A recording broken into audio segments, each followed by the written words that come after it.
What's up mga kawar? Pinawitig din ang asawa gama sa spaghetti kay lagi Christmas party nila sa bibiw karon. Bilibab mo ko ni mga bata kay dali ra man naka-ready sila. What's up mga warp?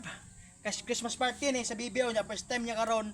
Amo siyang ubanan nga sa yang Christmas party kay amo siyang appeal kay kinang first time lagi niya maptin og Christmas party na. Gidapon na mo ning si BJ para maka-appeal po siya. Hinahinan mi to. Let's go. Pag-abot na mo diri agino din sila saka. Kay murag banhan na murag taas duda ko daghan gyud kayo sila. Daan ko ba murag nakapastana doy ginaguban diri Pero madara kay murag wala pa pud sila magsugod ba. Kani si sa bibiw visitor pamahinon ni siya. Pero kung nay mga kalihokon sa eskwelahan ipa-appeal jud ni siya sa iyang inahan. Piskay man pud kayo hinuon para sa sunod tuig po dili na kayo siya mabaguhan. Pero wa pud pagkarasin isa ka bata diri Dali gud siya nakakita og kaduwa niya. Ug sa wala magdugay gisugdan nila ang partiya niya ba. Kay gipangajian naman ni nila ning tungura. Pagkahuman na sila antin dayon sila. Oy si sa bibiw kuyawa may participate pud siya. Ug pagkahuman may present dayon ang mga bata ilahaning asayawan.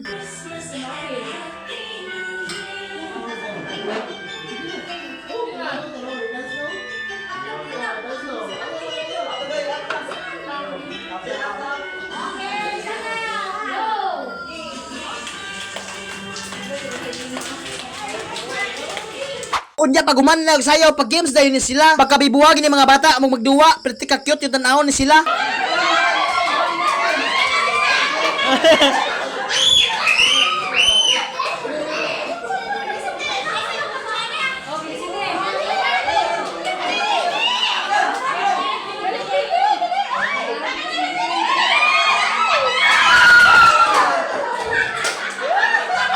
Ug pagkahuman silang kalingawan, kaon na din silang tanan. Mao nga si sa bibiw pila po diriya para makuha siyang bahin ba kay mo pasimaw na siya.